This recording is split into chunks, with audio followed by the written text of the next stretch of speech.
Hello everyone, welcome back to another video. I am really excited today to make the official announcement that I've been teasing about for a long time. I had been just doing these YouTube videos for the fun of doing it, and it's been great, and I really do love making these videos, and it's been awesome interacting with you guys, and seeing how many people enjoy these videos has been awesome, and it's been a lot of fun.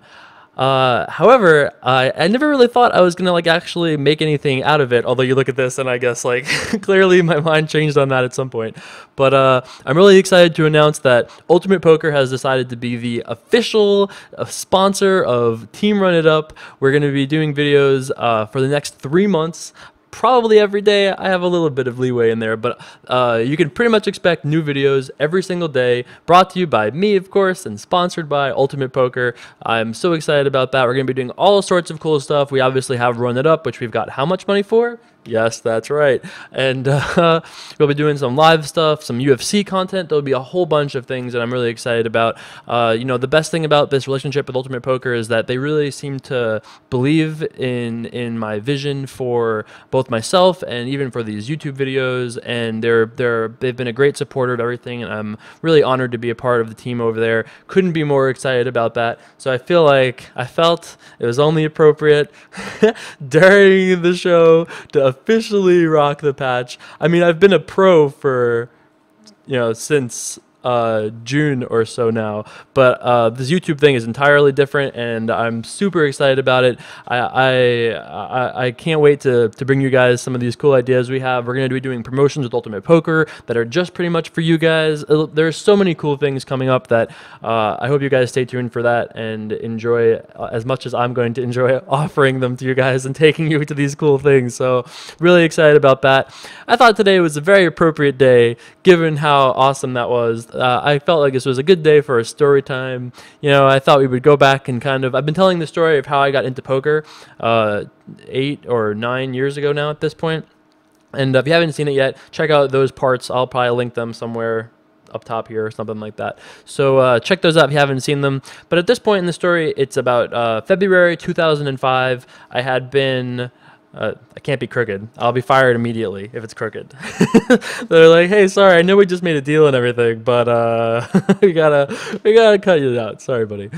But yeah, so it's about February 2005. I had been playing poker now for about 8 months, maybe a little bit, give or take around there. Had been pretty close to break even in February, but was still up with I think around $6,000 lifetime at that point. And my goal was to reach $10,000 in earnings by my birthday on April 15th. Yes, Black Friday. It's a happy day. Actually, Titanic sunk on my birthday, or the morning of my birthday. Lincoln was shot on my birthday. Yep, that also happened. Tax day, of course, great thing, and Black Friday. And then I was born. So those are the five terrible things that happened on April 15th.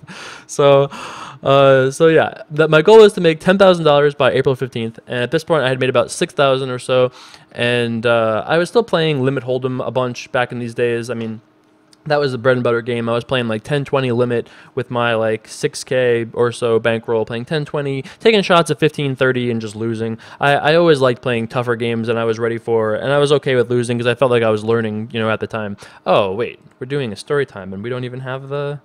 Yes, there we go. Now we've got ourselves a story time, right? So so yeah, it was middle of March or so, and I was getting excited. I played some 1-2 no limit, and I was playing more and more no limit hold'em cash, as well as playing limit hold'em cash. Didn't play too many tournaments or sit and goes, mostly just playing cash games. I was really excited though to play Pacific Poker's biggest tournament ever. It was a $1 million guarantee, $400 buy-in, held at the end of March. So to me, I was really excited about that. It was my first shot at a big tournament. I wasn't 18 yet, remember, so I hadn't played live really. I had no shot at the fame and the glory of the World Poker Tour or on any big stage. And to play for first place of $225,000 was unbelievable. Remember, I just started this crazy poker journey 6 months ago, so I was pretty excited to have a shot at winning all that money. So I remember reading every book I could read, really working hard, preparing for this, it was the main event of the World Series. This to me was the main event of the World Series of Poker, which I wouldn't be able to enter for another 4 years, by the way. So the main event, that is.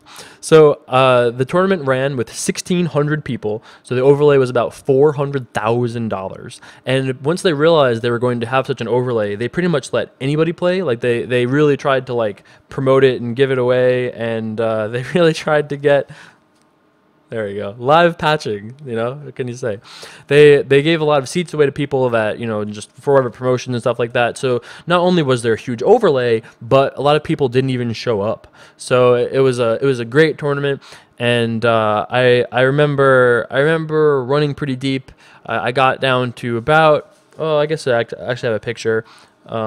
Yeah, this is a picture of a flip that I won that somebody took while I was playing. So it's like proof that I guess I played the tournament.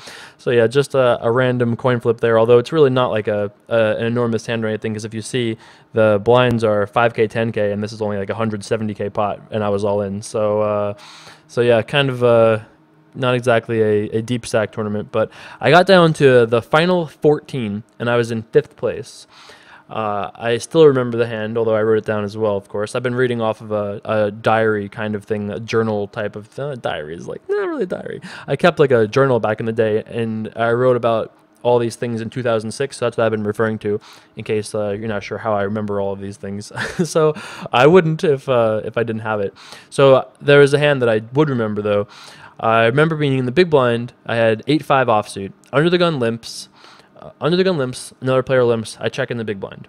Flop comes 8-5 deuce, so I flop top 2 pair. Check, under the gun bets, it gets back to me, I do my thing, I'm all in. I'm all in. And he snap calls. Turns over pocket aces. Turn is a jack, river is a deuce. 8-5 deuce, jack, deuce. So I get counterfeited on the river. I remember being really like I remember being really mixed. I was upset because first place was $225,000 and 14th was $7,500. So it was a huge difference between 14th and first, but it was still my biggest score ever. It effectively like doubled my lifetime earnings. Like I remember it being like I remember being like annoyed that I didn't do better, but motivated to try to do better. Like I felt like I had a taste of what it was like to be a professional tournament player and to get so close, and I just wanted to do it again. Like it was a motivating failure, and I actually semi-failure. I mean, I actually feel like if you have too much success early on in your poker career, you're almost like not driven enough because you feel like it comes too easily. And I feel like this was almost really good for me because it made me like really want to get as good as I could get at tournament poker. And having made this $7,500 or whatever put me over my 10K goal by my birthday, even though it was still like a month away from my birthday. So I remember I was so excited. It was unbelievable. I mean, ultimately, like my parents were happy, everyone was happy. It felt like it was like a pretty sick thing all in all. I think I have a graph of that, but let's see here. Do I have a graph of that? No, not yet. Ah, sorry, the graph isn't ready yet. So I had that huge spike. It was great. And now that I had all this money, I was playing whatever. I was playing like 10, 20, 15, 30, 30, 60, even a couple of times, all limit hold'em. Playing 1-2, a little bit of 2-4, but I don't think I played much above 1-2, to be honest. I don't think it ran much higher than 1-2 on Pacific back in the day, to be honest with you. I don't have that written down, but I'm pretty sure it wasn't even running too much. By the end of March, I had made $6,700 from... $6,700. Doesn't say from what, but I think that's counting tournaments only. So I lost a little bit, I guess, in other things and was up $6,700 in that. And I think part of that I won $2,200 from no limit cash. I think maybe that's separately. It might have been just a sick month. We'll have to look at the graph and see. But I definitely reached my goal. I had a great month in March 2005, but April was not quite as nice to me. April was a little bit worse. In the first 15 days of April, I won 2,000 and then lost 4,000, which is kind of a little swingy when you only had like 10 or 12 or whatever I had at the time, maybe like 12,000 total.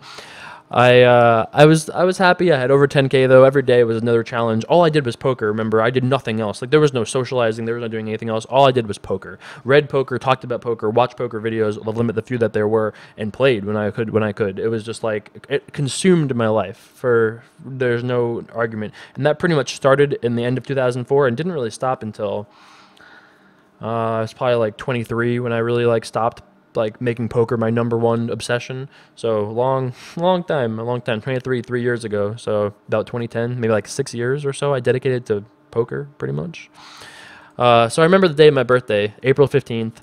I actually, I still had some friends from the karate days. You know, I had done karate for a long time, taught karate actually for a very long time. And as like a favor to a friend, I agreed to babysit with a friend of mine, her kid for, 6 hours. Great kid. I had a good time. I remember thinking it was fun. I made like $30 from the night. I went back home to play 30-60 limit hold'em. And after having such a nice day, I was like, I'll just play a little bit. It's my birthday, the morning of my birthday. And 1 a.m. on my birthday. I lost $2,000 in 5 hours playing 30-60. And even though I had lost $2,000 before at different times, for some reason, this was just like it for me. I was just like, limit hold'em is the worst. There's so much variance in limit hold'em. Like there's none and no limit. There's so much variance here. I can't control anything. And I pretty much swore off limit hold'em after that session. I don't know what it was, but it just kind of like was it. That was just like the straw for me. I just didn't like it. It felt like I just didn't have enough creative control over things. I just liked no limit hold'em so much more at that point that I pretty much swore off limit hold'em. So, but I also turned 18, which is great. So now I had access to every other poker site on the internet that was 18 plus, and could get on NetTeller, which was like an e-wallet that you could move money around for. Could play live in some places. So I was really excited and optimistic, even though I had a bad technical birthday. So let's see. This is my March through April 14th earnings. So this doesn't count the down spike that will be here. This is just the beginning of March through the middle of April. And I think there's a couple other ones. Yes, this is my lifetime earnings until the day before my birthday, or maybe it's either the 14th or the 15th. I think it might be till the 15th, but I wrote down the 14th, so I'm not really sure. But it's very close, and I definitely make that $10,000 goal. You can see that huge spike. I guess I should point with my finger, with the mouse, not my finger, right? This has to be that big tournament win for me. And then I guess we lost a little bit, won a little bit, lost a little bit. Typical. Nothing crazy there. And yeah, so that. I was obviously still very energetic and optimistic about poker. Nothing ever really shook me from like the poker dream, so to speak, once I was like really committed to it. And by this point, I definitely was. So in the next 6 weeks, I played almost only no limit hold'em cash games, and I played pot limit and no limit hold'em cash games, I should say. I won $8,400 at no limit hold'em cash. So ridiculous. Like I remember I was only what did we just say? We just looked at it. It was this was my career earnings. So my career earnings at this point was like 12K. I made $8,400 in no limit hold'em cash games and $4,300 at pot limit hold'em cash games in the next 6 weeks, and that was all I did. Like I remember writing this down, and I was like, "What else happened?" I have no idea because it's not in poker charts. Like I could not tell you what else happened at the time of my life besides that I played poker every single day, grinded like a madman, and that was all that I wanted to do. So I think we have a couple of those. This is my no limit hold'em ring games in from April, the middle of April through the 1st of June in 2005. So this is how much I made, about like $8,400, I said, from no limit hold'em cash. And this is my earnings to date as of June 1st. So we got about like 22,000 or so, something by then. Pretty crazy considering I started, this was like what, October something, middle October 2004. And by June 2005, I had already made like 24K and had never like played like in a casino, had never even like met a real poker player in person. This was all just like pretty much from my computer and with my friends in home games. Obviously the friends in home games is a very small percentage of this graph, but that is all pretty much I had played. I think that is it. Oh yes, the ace king flip. So that is it for these graphs things. So yeah, that takes my story up to about June 2005. The next chapter of this story includes the first time I ever played live at Turning Stone. So I've got a really interesting story that I can't wait to hear how exactly I'm going to act out for you guys.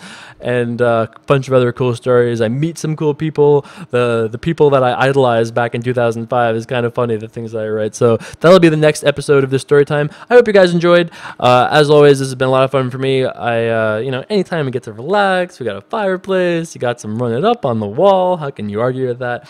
I've had a good time. I hope you guys had a good time as well. I'll be back with more tomorrow. We're going to be running it up. Make sure you stay tuned on Twitter to hear about anything cool going on with that. Instagram, Carver Poker there. I've been plugging that because I've been enjoying that so much as well. Don't forget to comment below, and I will see you guys back tomorrow for some more Run It Up action. See you later. Peace.